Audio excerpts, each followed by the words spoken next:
Mazur Beats, Nile Records.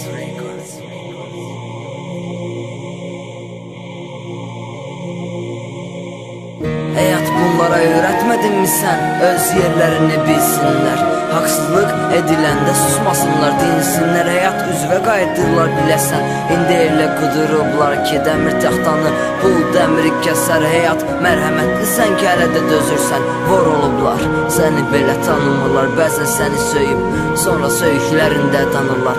Həyat duyğularımla oynadılar. Dostum özünü, mənsə dostumu itirdim. Sevgimə soğan doğradılar. Namuslu sevgilimin namusunu oğradılar. Ətrafımda edilər güləndə baxırdılar, ağlayanda yox oldular. Həyat bunlara öyrətmədin mi sən? Sadiq qalsınlar, ürəkdən qovuldular. Həyat mənə özündən razısan dedilər. Saatlarca danışdım, dinlədilər, peşman oldular. Həyat mənlə qaçanlar indi yoruldular. Tərbiyə verdiklərim zaman keçdi, pozuldular. Sevirəm sözüm faciələr gözümdən saldılar. Sevgimi cənnətdən alıb cəhənnəmə yolladılar. Həyat illərlə böyütdüyüm sevdiyimi ailəsi məndən aldı, apardı.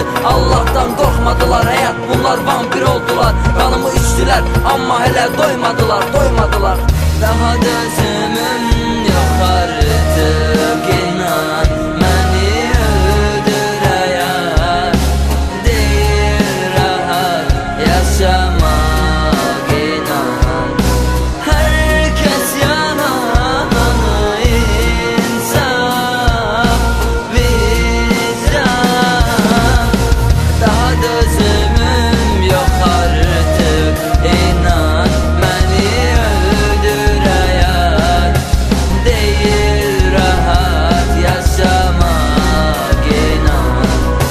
Hər kəs yananı insaf, vicdan. Daha dözümüm yox artıq, inan məni öldürəyən. Deyir rahat yaşamaq, inan. Hər kəs yananı insaf, vicdan. Onun isminə nəğmələr yazdım. Mən neydim ki o yolun azdı. Onu dəlilər kimi sevən birinin qarşılığında qəbrin qazdı. Ölüdən xəbəri yoxdu dirinin. Saflığımdan faydalandı. Məncə elə bu mənə azdı.